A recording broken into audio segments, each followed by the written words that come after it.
Bueno, pues buenos días a todos. En principio, bueno, la labor de presentación es de la doctora Líbana, pero bueno, como no está aquí porque no se nos haga muy tarde, pues presento yo a Javier.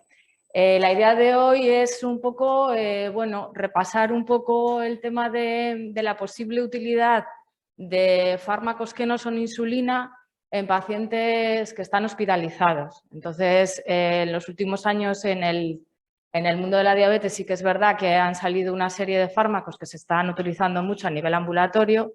Entonces, bueno, queríamos un poco enfocar esa posibilidad y los problemas que puede tener en el paciente que está ingresado.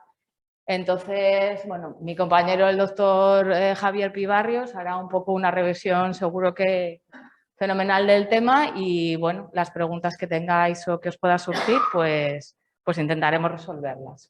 Cuando quieras, Javier. Bueno, buenos días a todos. Como decía Mari, es un tema, el uso de hipoglucemiantes no insulínicos en la hospitalización es un tema pues, de muy intensa actualidad hoy en día. Ha sido motivo de ponencias en los últimos más importantes congresos de la endocrinología. Concretamente, hace poco tuvimos el Congreso Nacional de Endocrinología y fue un tema dentro del apartado de controversias en endocrinología, el abordaje de este asunto, y por eso nos pareció, bueno, ya hace tiempo que planteamos esta sesión, nos pareció muy adecuado abordar este asunto. Vamos a hacer una revisión, antes de hablar de los fármacos no insulínicos, vamos a hacer una revisión un poco histórica, breve, de cómo ha sido el abordaje de la hiperglucemia hospitalaria en general, el posicionamiento de las sociedades científicas. También vamos a hablar un poquito del tratamiento extrahospitalario de la diabetes tipo 2, brevemente porque digamos que la forma en que estamos tratando ahora la diabetes tipo 2 fuera del hospital, pues el boom que ha habido, la euforia que hay con estos fármacos, pues ha motivado que se estén introduciendo en el hospital y por eso es otro motivo más de interés. Y finalmente, pues vamos a repasar los fármacos uno por uno brevemente y finalmente lo que es el posicionamiento actual de las sociedades científicas, tanto internacionales como la española, y propuestas de colaboración que existen. Este es un resumen de la evolución histórica del tratamiento de la diabetes tipo 2. Es muy interesante porque empezamos hace en el año 97, yo todo esto lo he vivido a lo largo de mi carrera, empezamos Empezamos no sabiendo qué hacíamos tratando la diabetes, porque simplemente lo que hacíamos era bajar la glucosa, pero no sabíamos por qué. Entonces, bueno, pues se empezaron a plantear evidencias, se empezaron a demostrar evidencias de que mejorando el control de la glucosa disminuíamos la retinopatía y la nefropatía. Y entonces fuimos un paso más adelante y entonces empezamos a plantear el tratamiento intensivo, pero hubo casos de aumento de mortalidad por hipoglucemias, fundamentalmente en pacientes diabéticos tipo 2 que con sulfonilureas y con insulina les llevamos el control a un control intensivo. A partir de ahí se diseñaron las agencias reguladoras, forzaron a hacer estudios de seguridad y entonces surgió el famoso MACE, que yo a estas alturas todavía no entiendo muy bien en qué consiste, pero bueno, parece ser que es el que nos indica la seguridad de los fármacos hipoglucemiantes, y de ahí ha habido un boom hasta que han surgido los grandes datos de beneficio macrovascular, de mortalidad, utilizando fármacos hipoglucemiantes, empezando por los estudios con GLP-1, con ISGLT2, etcétera. Recientemente hemos pasado a la protección orgánica directa del riñón y del corazón utilizando fármacos y ahora estamos en la siguiente fase, que es utilizar los hipoglucemiantes en no diabéticos, y esto lo estamos haciendo también en el hospital. O sea que hemos sufrido una evolución rápida que ha sido brutal y que ahora mismo ha cambiado completamente el mundo, no solamente de la diabetes, sino de los hipoglucemiantes. La historia de la hiperglucemia en el hospital es una historia. El abordaje, el tratamiento de la hiperglucemia en el hospital es relativamente corto. Guillermo Unpierrez es la persona del mundo probablemente que más ha estudiado y que más estudia este asunto, y es el que tenemos la suerte de que colabora muchísimo con la Sociedad Española de Endocrinología y Nutrición y la Sociedad Española de Diabetes.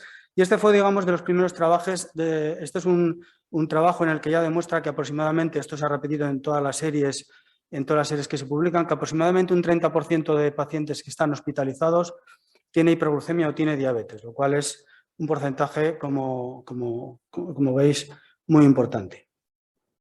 Guillermo Umpierrez también, en esa misma época, publicó el primer trabajo en el que demostraba que la hiperglucemia en el hospital, los pacientes que presentaban diabetes en el hospital frente a los que no la presentaban, tenían más morbimortalidad y, sobre todo, lo que era brutal era cómo los pacientes que tenían hiperglucemia de estrés o hiperglucemia o diabetes no diagnosticada tenían una mortalidad brutalmente superior a los pacientes que tenían normoglucemia.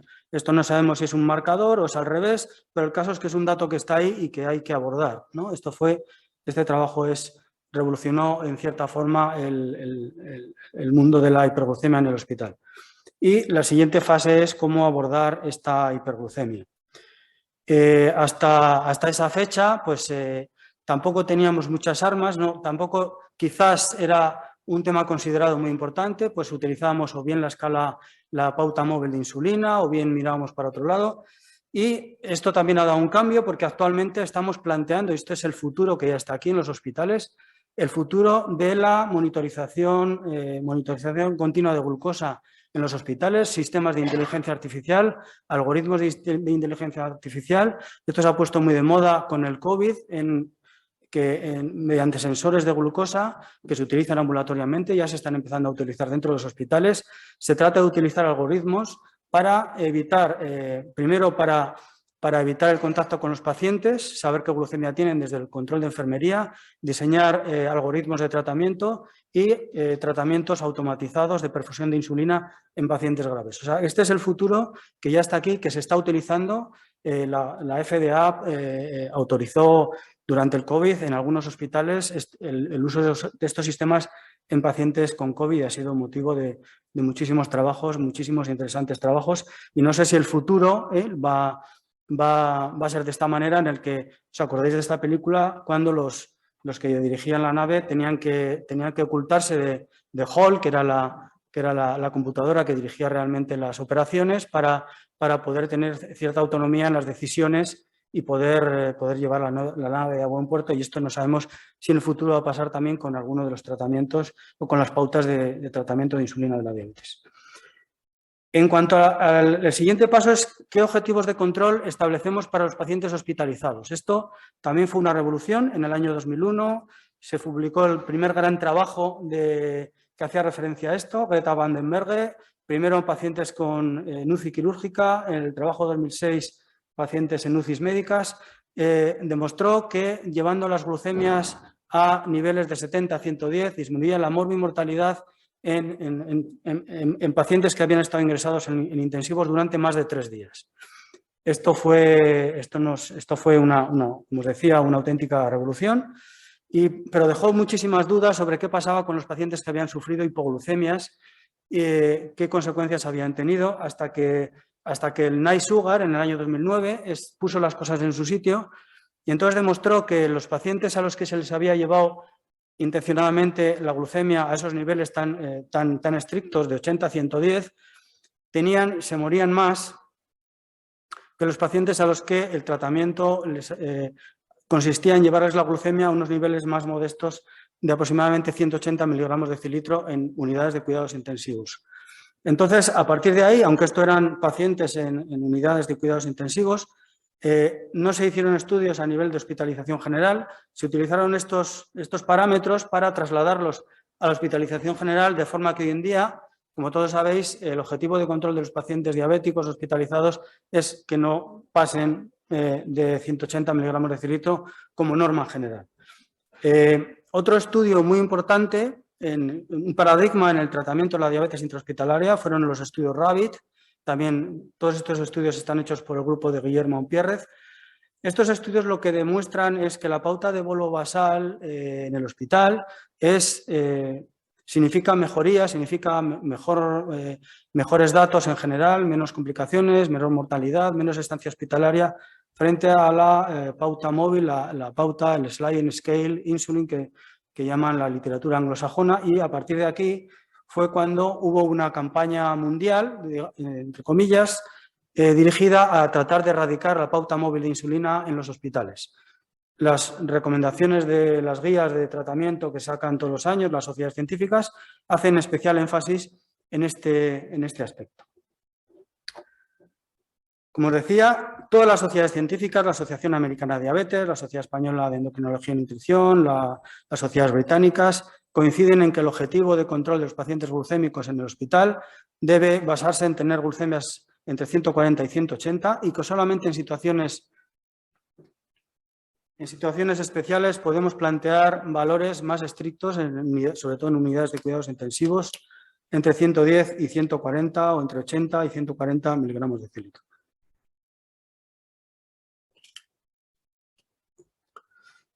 La posición oficial de las sociedades científicas sigue siendo parecida, aunque este año ya se empezaron a introducir en todas las sociedades, la Asociación Americana de Diabetes, la Asociación Americana de Endocrinólogos Clínicos, siguen coincidiendo en que la insulina es el tratamiento de elección de los pacientes diabéticos hospitalizados o de la hiperglucemia intrahospitalaria, que la insulina basal o la insulina en forma de basal bolo es el tratamiento de elección y que usar solamente la pauta móvil de insulina está no recomendado de una forma con una evidencia. A partir de aquí vamos a empezar ya la parte que nos toca, que es el uso de hipoglucemiantes no insulínicos en el hospital. Esta es la carta del menú de fármacos que podemos utilizar, que son los que utilizamos a nivel extrahospitalario. Bueno, falta alguno, pero bueno, estos son los que a los que se refiere la literatura cuando se analiza, que son la metformina, las sulfonilureas, la pioglitazona, los DPP4, los GLP-1 y los que más, los que más debate, los que más literatura, los que más controversia están creando son los glucosúricos, los ISGLT2. Voy a empezar con los fármacos que actualmente no se recomienda en general de ninguna manera utilizar a nivel hospitalario, que son la pioglitazona y las sulfonilureas. La pioglitazona, las glitazonas inicialmente estaba la Rosi y la pioglitazona. La rosiglitazona, como sabéis, se retiró del mercado porque a raíz de un metaanálisis que se publicó en Lancet en el año 2001, demostraba que el uso de rosiglitazona aumentaba la mortalidad por infarto de miocardio. Es un fármaco, como sabéis, lo comercializó Glaxo y entonces quedó la pioglitazona que quedó en el mercado, pero estuvo también durante unos años que no se utilizaba. Ha revivido un poco, ahora la utilizamos en la diabetes tipo 2 y la utilizamos muy especialmente a nivel extrahospitalario, repito, en el hígado graso no alcohólico, en la enfermedad hepática metabólica no alcohólica con buenos resultados a nivel de la literatura científica. El principal efecto secundario de las glitazonas es la retención hidrosalina y están contraindicados en insuficiencia cardíaca y por eso pues son fármacos que no se deben utilizar a nivel hospitalario. Las sulfonilureas son unos fármacos también muy conocidos. Actualmente utilizamos los de segunda y tercera generación. Son hipoglucemiantes muy potentes, pero que producen fundamentalmente hipoglucemias. La hipoglucemia es el factor limitante más importante del uso de los fármacos a nivel hospitalario. Y entonces las sulfonilureas en general tampoco están indicadas para uso hospitalario. Esta es una revisión sobre las causas, los factores que producen hipoglucemias a nivel hospitalario. Entonces, esta autora lo que hace es revisar tanto los factores que afectan al paciente como los factores que afectan a los fármacos y nombra y demuestra cómo el uso de, aparte de la insulina, las sulfonilureas, en general los secretagogos, todos los secretagogos aumentan la posibilidad de hipoglucemias en los pacientes hospitalizados. Y este es otro trabajo también muy interesante, que utiliza ya sistemas de inteligencia artificial y entonces lo que hacen es utilizando estos algoritmos matemáticos, nos dicen las posibilidades de que a un enfermo que le haces una glucemia vaya a desarrollar una hipoglucemia en las 24 horas siguientes. Entonces, analiza los factores más importantes que pueden producir una hipoglucemia en las siguientes 24 horas y pone como uno de los factores importantes, aparte de las insulinas, etcétera, el uso de secretagogos, o sea, el uso de las sulfonilureas y por eso las recomendaciones hoy en día de que no se utilicen a nivel hospitalario. La metformina es...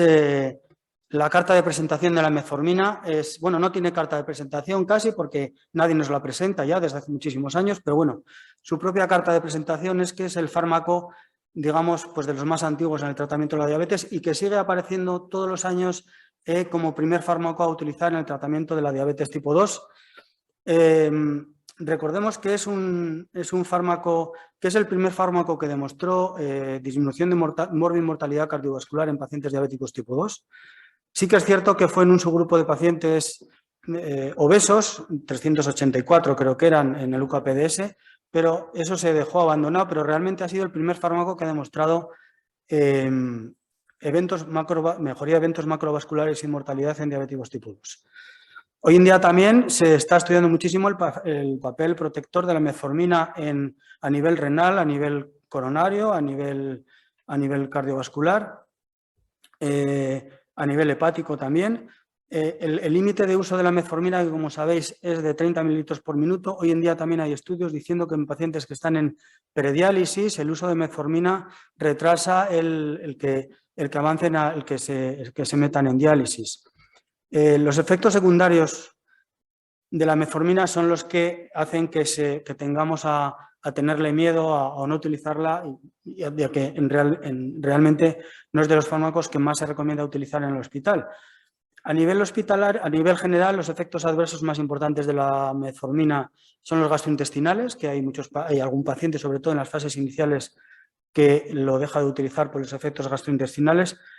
El déficit de vitamina B12 es un efecto secundario importante y que vemos y que nos obliga a monitorizar los niveles de B12 en estos pacientes. Y luego el tema de la acidosis láctica, que es el tema más importante relacionado con la metformina.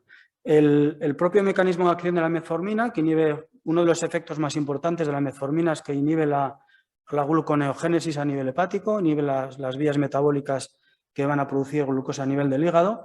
Este bloqueo de las vías lo que hace es aumento de los precursores, el acetoacetato y el lactato.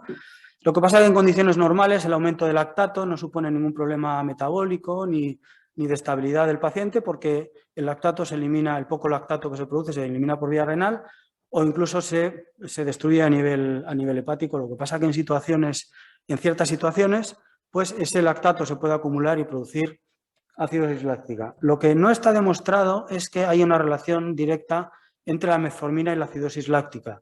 Sí que está demostrado que pacientes que están en tratamiento con metformina pueden tener acidosis láctica, pero nadie ha demostrado hasta ahora la relación directa entre la acidosis láctica y la metformina, entre otras cosas porque no se han medido niveles de metformina en pacientes diabéticos tipo 2 que tienen acidosis láctica. La literatura científica anglosajona se refiere a la relación entre la acidosis láctica y la metformina como MALA, M-A-L-A, como acidosis láctica atribuible a la metformina, pero que no se ha demostrado, y las tasas de incidencia publicadas son realmente bajas. Sí que es cierto que lo que está claro es que hay factores que todos conocemos que hacen posible, hacen probable o hacen que haya pacientes que puedan desarrollar acidosis láctica, como son pacientes con insuficiencia renal avanzada, pacientes que están en situación de sepsis, de hipoxia, de gravedad, cualquier situación que pueda provocar isquemia periférica. Pero repito que no está tan clara la relación directa, pero aún así las sociedades científicas, como veremos más adelante, pues nos recomiendan que si la utilicemos con cuidado. Pero de todas formas, como hacía referencia aquí, es un fármaco que está estudiado que aproximadamente un 20-25% de pacientes diabéticos que están hospitalizados utilizan metformina realmente en la hospitalización. Pasamos al siguiente grupo de fármacos, que son los inhibidores de PP4. La carta de presentación de estos fármacos es que son fármacos que se utilizan muchísimo a nivel hospitalario, son fármacos seguros, son fármacos hipoglucemiantes modestos, pero no producen hipoglucemias, son neutros a nivel del peso, tienen seguridad cardiovascular, no producen mejoría a nivel cardiovascular, pero son neutros, como os decía. se pueden utilizar en edad avanzada, son todos parecidos. Como sabéis, la linagliptina no necesita ajuste a nivel de función renal y lo hace interesante en ese aspecto. Y son los fármacos, yo creo, más estudiados a nivel hospitalario. Y son de creciente uso a nivel hospitalario. Por ejemplo, he traído algunos trabajos con estos fármacos. Este es un estudio con sitagliptina. Este es un estudio en el que es un estudio diseñado de no inferioridad de sitagliptina junto con insulina basal frente a una pauta de bolo basal. Los pacientes, este estudio demostró que el uso de sitagliptina junto a insulina basal era no inferior al uso de una pauta bolo basal. Entonces, sí que es cierto que era un subgrupo de pacientes, y esto va a hacer que las guías hagan una recomendación específica. Son pacientes que tienen una hiperglucemia moderada, que son pacientes que en su domicilio no tenían una pauta muy intensiva de tratamiento de la diabetes tipo 2 y en caso de utilizar insulina utilizaban dosis que no eran muy elevadas de insulina. Pero repito, este es un estudio muy interesante y que refuerza el posible uso de la sitagliptina, en este caso a nivel hospitalario. Este es un estudio con linagliptina, este es un contexto también quirúrgico. Este estudio este es un estudio más arriesgado, por así decirlo, porque compara directamente linagliptina frente a pauta bolobasal. Subdivide a los pacientes en pacientes que tienen glucemias menores de 200 frente a pacientes que tengan glucemia mayor de 200, distingue estos dos subgrupos de pacientes. Y entonces lo que demuestra es que la linagliptina en este subgrupo de pacientes de glucemia que al ingreso tenían menos de 200 miligramos de decilitro es no inferior a la pauta de bolo basal. Pero tenía otras ventajas, como era que las hipoglucemias eran lógicamente menores y el número de inyecciones de insulina eran significativamente menores. Bueno, no sé, el diseño del estudio, lógicamente, en todos los brazos contempla la posibilidad de poner dosis suplementarias de insulina cuando el paciente no esté bien controlado. Pero, repito, la linagliptina en este subgrupo de pacientes su uso era no inferior a una pauta bolobasal. Y la sitagliptina, esto los que os dedicáis más al COVID, os interesará especialmente, pues también la sitagliptina se ha estudiado en pacientes ingresados con COVID. Este es un estudio italiano que se hizo en pleno inicio de la pandemia del coronavirus. Este es un estudio retrospectivo en el que dividían a los pacientes en dos grupos, en el que a su pauta eran pacientes con COVID grave, que al ingreso se les randomizaba a recibir sitagliptina añadida a su tratamiento habitual o no recibir sitagliptina. Entonces, lo que se vio es que en todos los parámetros, en grandes objetivos de mortalidad, de complicaciones, también a nivel de marcadores inflamatorios, etcétera, etcétera, los pacientes que habían recibido sitagliptina en el hospital se beneficiaban de su tratamiento. No se sabe muy bien por qué, y de hecho ahora hay un estudio en marcha prospectivo analizando este aspecto. No se sabe muy bien qué ventaja podía ofrecer la sitagliptina en estos pacientes. Lo que sí se sabe es que parece ser que el SARS-CoV-2 tiene receptores a nivel de las células de DPP4, en las células respiratorias, y entonces el bloquear ese receptor podía explicar parte de esa ventaja que podían tener los pacientes a los que se les había puesto la sitagliptina. O sea, en resumen, luego lo diré de una forma más concreta, parece ser que el uso de los DPP4 tiene su sentido a nivel hospitalario. Los GLP-1 a nivel de la diabetes, a nivel ambulatorio de la diabetes, han supuesto la gran revolución en el tratamiento. Desde el punto de vista metabólico y desde el punto de vista cardiovascular, desde el punto de vista del tratamiento de la diabetes, para nosotros ha supuesto la gran revolución en el tratamiento de esta enfermedad, porque nos ha permitido no solamente que los pacientes mejoren metabólicamente, hemos conseguido quitarles la insulina a muchos diabéticos tipo 2 usando GLP-1, hemos conseguido que bajen peso, que baje la glicada, que bajen cualquier cosa, cualquier parámetro que podamos analizar. Y entonces ahora mismo sabéis que estamos viviendo una situación de desabastecimiento de estos fármacos por el mal uso que se ha hecho en concreto de la semaglutida a nivel mundial, utilizándola en pacientes que no son diabéticos, y que esperamos que se resuelva la situación. Un efecto limitante, potencialmente limitante para su uso extrahospitalario, es que estos pacientes, sobre todo al inicio del tratamiento, tienen síntomas gastrointestinales que a veces son molestos, pero que, repito, son transitorios, pero que no hacen que en la mayoría de las veces los pacientes abandonen el tratamiento. No están tan estudiados como los de DPP-4 a nivel hospitalario, aunque también están estudiados. Se han estudiado mucho a nivel de cirugía cardíaca y a nivel de cirugía en general incluso se ha planteado su uso en las guías RICA de optimización de los pacientes quirúrgicos. Este es un estudio con exenatida en pacientes quirúrgicos en el que compara el uso de exenatida sola frente a la exenatida con insulina basal y frente a bolo basal. Entonces, este estudio lo que demuestra es que el uso de exenatida con insulina produce significativamente más porcentaje de glucemias en rango a nivel hospitalario que el uso de las otras pautas, ¿no? Lo que pasa que todos los pacientes que estaban con exenatida tenían más efectos secundarios gastrointestinales, incluso hubo muchos pacientes que tuvieron que dejar el tratamiento por esta causa. Entonces, digamos que estos efectos a nivel hospitalario pues retraen un poco de su uso, aunque es otra posibilidad que se contempla actualmente. Y para finalizar, el análisis de los fármacos no insulínicos, pues vamos a hablar de los glucosúricos. A nivel de la carta de presentación, digamos que la gran ventaja, de esto no os voy a decir nada porque todos los conocéis sobradamente, la gran ventaja de estos fármacos es, bueno, pues los datos que tenemos a nivel de protección cardiovascular, protección orgánica, protección renal, cardíaca, etcétera, etcétera. Han supuesto otra revolución en el mundo del tratamiento de la diabetes a nivel extrahospitalario. No están estudiados a nivel intrahospitalario, no están estudiados a nivel de efectos de la glucemia, como sabéis sí que están estudiados a otros niveles, a nivel cardíaco, a nivel cardiovascular. No tienen estudios a nivel metabólico, a nivel glucémico, porque realmente son fármacos que son hipoglucemiantes modestos a nivel ambulatorio.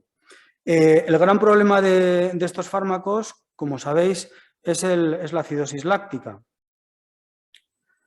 Perdón, la cetoacidosis euglucémica. Como sabéis, brevemente, repasando los efectos metabólicos y el mecanismo de acción de estos fármacos, la glucosuria que producen, aparte de la disminución de la precarga lógica asociada que producen, la pérdida de sodio, etcétera, etcétera, también lo que van a producir es una situación de hiperglucagonemia. Hay un cambio metabólico, todo lo que sea pérdida de glucosa, hay una respuesta metabólica de disminución de la insulina y aumento del glucagón. Esta hiperglucagonemia que se produce puede ser, lo que produce es un aumento de los cuerpos cetónicos en el hígado. Esto tiene efectos beneficiosos a nivel cardíaco, porque el corazón insuficiente, como sabéis, utiliza los cuerpos cetónicos como alimento para producir ATPs de una forma más eficiente que las fuentes de glucosa. Pero en una situación de déficit de insulina, este aumento de cuerpos cetónicos pues puede producir a una secreción, a una producción muy aumentada de cuerpos cetónicos y llegar al siguiente paso de la cetosis y de la cetoacidosis, que es un efecto secundario que vemos con el uso de estos fármacos si no tenemos el cuidado suficiente. Esta es una revisión, un metaanálisis de los casos de cetoacidosis extraídos de los estudios principales del Canvas, el Credence, el Declare Timing, el Empareg, etcétera, de los estudios de cetoacidosis euglucémica que se produjeron en los pacientes que estaban utilizando los glucosúricos en los ensayos frente a aquellos que estaban en el grupo placebo, y había un aumento significativo de casos, bien es cierto que pocos, pero significativo frente a los que utilizaban los glucosúricos. Este es otro estudio, también italiano. Estos son un contexto tanto extrahospitalario como intrahospitalario, en el que analizan durante 2 años, en los años 2020-2021, analizan retrospectivamente los casos de cetoacidosis euglucémica en pacientes con diabetes tipo 2. Ahí tienen una base de datos y entonces analizan los datos. Entonces, en ese periodo observaron diabéticos tipo 2 16 casos de cetoacidosis euglucémica, de cetoacidosis hospitalaria. 14 de ellos eran en pacientes que estaban utilizando glucosúricos y dos casos solamente en pacientes que no estaban utilizando glucosúricos. Como veis, la odds ratio es brutalmente superior en los pacientes que estaban utilizando glucosúricos. La tasa realmente de incidencia es baja, pero significativamente, repito, como os decía antes, significativamente superior. Y entonces, eso nos hace que tengamos que tener mucho cuidado a la hora de utilizar estos fármacos. Esto para finalizar el análisis de esta complicación.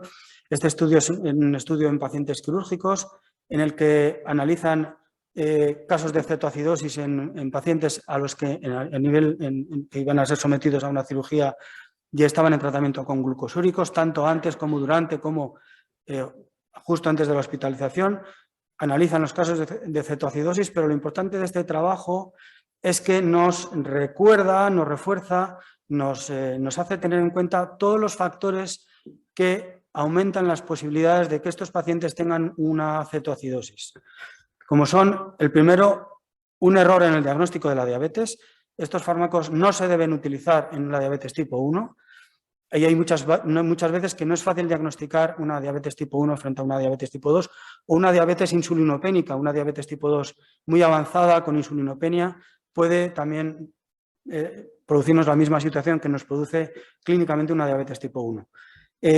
Cualquier situación de ayuno prolongado, de ayuno intenso, dietas muy bajas en calorías, cualquier infección, cualquier situación de hipoxia, cualquier situación grave, aumenta las posibilidades de un aumento de las hormonas de estrés, de las hormonas contrainsulares, del glucagón, la hormona de crecimiento, cortisol, catecolaminas, etcétera, situaciones que van a provocar una secreción, un aumento de producción de cuerpos cetónicos a nivel hepático y tendencia a la cetoacidosis de los pacientes.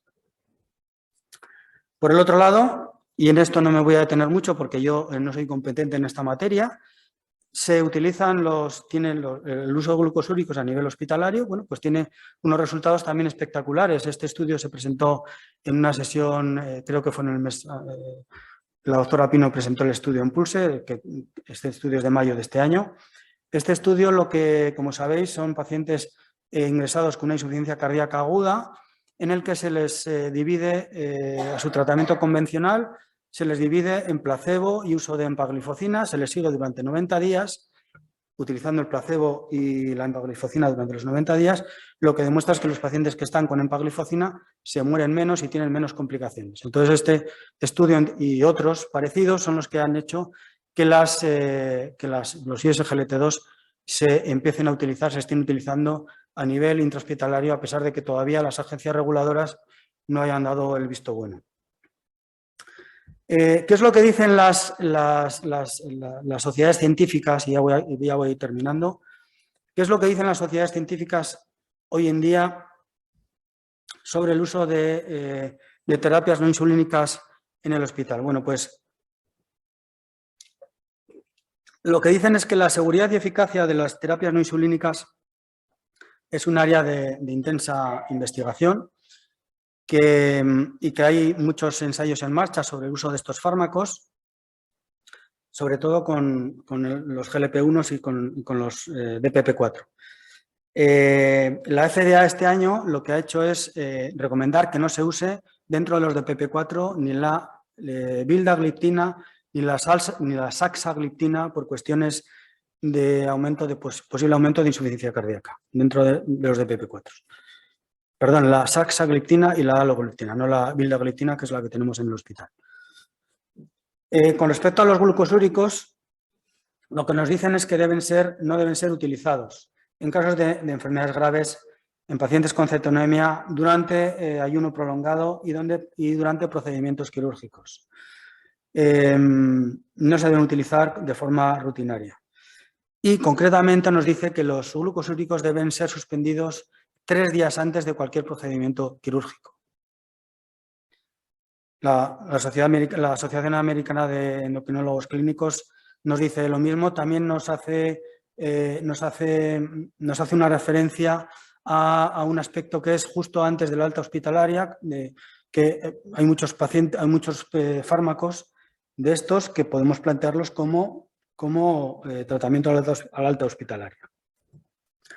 La Sociedad Española de Endocrinología y Nutrición pues es, digamos, a mí es muy vanguardista en este aspecto, y este año, en el mes de mayo, pues editó este documento abogando por las unidades Endocare, que hacen referencia a las unidades de endocrinología, de nefrología y de cardiología, de forma que se establezcan criterios START y STOP en referencia a iniciar o utilizar fármacos no insulínicos en el hospital, siempre teniendo en cuenta de una forma cuidadosa los factores que pueden llevar a utilizarlos, pero teniendo en cuenta los factores que deben llevar a no utilizarlos. En concreto, haciendo referencia a los más importantes, pues haciendo referencia a la cirugía, nos recuerda no usar los ISGLT2 en un periodo, suspender los ISGLT2 72 horas antes del procedimiento quirúrgico, 48 horas antes con los GLP-1 y la metformina 24 horas antes de un procedimiento quirúrgico. Y luego nos hace también recomendaciones específicas de fármacos específicos en concreto de un daño orgánico específico, cerebral, renal, cerebral o cardiovascular. En definitiva, lo que nos dice es que utilicemos estos fármacos, pero que tengamos en cuenta muchas cosas y que los utilicemos con seguridad, pero digamos que la sociedad se muestra, yo creo, mucho más flexible que otras sociedades internacionales a que utilicemos estos fármacos. Este es otro estudio también hecho en la misma línea. Este es un estudio consensuado por la Sociedad Española de Cardiología y de Endocrinología y Nutrición, que va en la misma línea. Y para acabar, y volviendo a las recomendaciones específicas, sulfonilureas y glitazonas no se recomienda su uso hospitalario, las glitazonas contraindicadas en insuficiencia cardíaca. Metformina, utilizarla con cuidado, se puede utilizar en el paciente hospitalizado y de hecho se utiliza, pero tener en cuenta que no tenga un filtrado glomerular, que no tenga una insuficiencia renal avanzada o que no tenga una situación de sepsis o de una situación que pueda de compromiso vital, por así decirlo. Los glucosúricos no se recomiendan su uso rutinario, se utilizan uso potencial en pacientes con insuficiencia cardíaca. Descartar cualquier situación que pueda producir una cetoacidosis euglucémica, como os decía antes, cualquier situación de las que os nombraba. Suspenderse 3 días antes de un procedimiento quirúrgico. Los GLP-1 en general no se recomienda su uso rutinario, se trabaja mucho, se estudia mucho su uso perioperatorio. Suspender 48 antes de cualquier procedimiento quirúrgico, posibilidad de tratamiento para el alta, de programar, siempre hay que programar a estos pacientes muy bien el alta hospitalaria. Y los DPP-4, su posible uso en pacientes con una hiperglucemia leve, en ese subgrupo de pacientes que os recordaba antes con hiperglucemias leves, no mayores de 200, estables, etcétera, bien en monoterapia o bien utilizados o bien asociados en combinación con insulina basal. Pues esto es todo, muchas gracias. Cualquier pregunta que queráis hacer, os la respondería si las... ¿Alguna pregunta tenéis? ¿Os he dejado patidifusos o he dejado fundidos?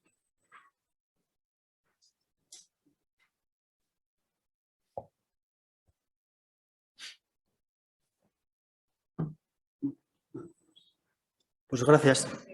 Gracias.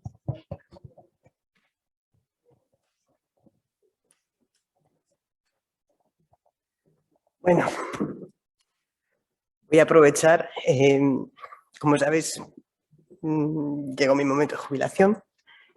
Quiero hacerlo hoy, que además parece como que ha sido redondo, ¿no? Volver a mis orígenes. Yo me quedé en el UCAPDS en la sulfonilurea, la metformina, llegué a la pioglitazona, ¿eh? O sea que, pero eso ha sido antes de ayer. Llevo 7 años en el hospital y me gustaría transmitiros una cosa. Creo que ya le conozco, probablemente no tanto como los que lleváis aquí, ya más de 25, pero creo que le conozco bien. Y una de las cosas que más digo, y además cuando viene algún profesional nuevo, cuando tengo que hablar del hospital fuera, creo que hay 2 cosas que caracterizan y han caracterizado este hospital. Una es la proximidad que hay entre todos los profesionales y entre todos los servicios, profesionales de diferente categoría, que eso hace que sea muy importante para el paciente. El paciente cuando tiene un problema de salud y él no sabe de servicios, él no sabe de categorías, él sabe que tiene un problema y cuando tenemos esa cercanía, seguro que es bueno para el paciente. Y lo otro es la cercanía que siempre hubo con la atención primaria, y eso creo que caracterizó a este hospital. Es cierto que la pandemia nos ha hecho ahora un descalabro, pero creo que es un trabajo que hay que recuperar. El paciente cuando tiene, vuelvo a decirlo, un problema, él no sabe si es de primaria, si es del hospital, si es de un médico, si es de un paciente, de una enfermera, él tiene un problema y busca ayuda. Y en eso creo que tenemos que seguir trabajando. Estoy convencida de que todos los que estáis aquí estáis en esa línea. El doctor Guerra, César, viene con muchas ganas de eso, de recuperar eso que la pandemia yo creo que nos ha roto mucho, pero creo que es uno de los grandes retos. Creo que en estos 7 años que yo llevo aquí, hombre, el hospital ha cambiado mucho, creo que ha mejorado muchas cosas por el esfuerzo de todos. El esfuerzo yo creo que en conocimiento se da, por supuesto, pero en esas otras cosas intangibles que yo creo que caracterizan a este hospital es lo que os pediría que siguierais trabajando. Y ya sabéis que no puedo seguir hablando. Gracias a todos. Y por favor, transmitidlo a todos.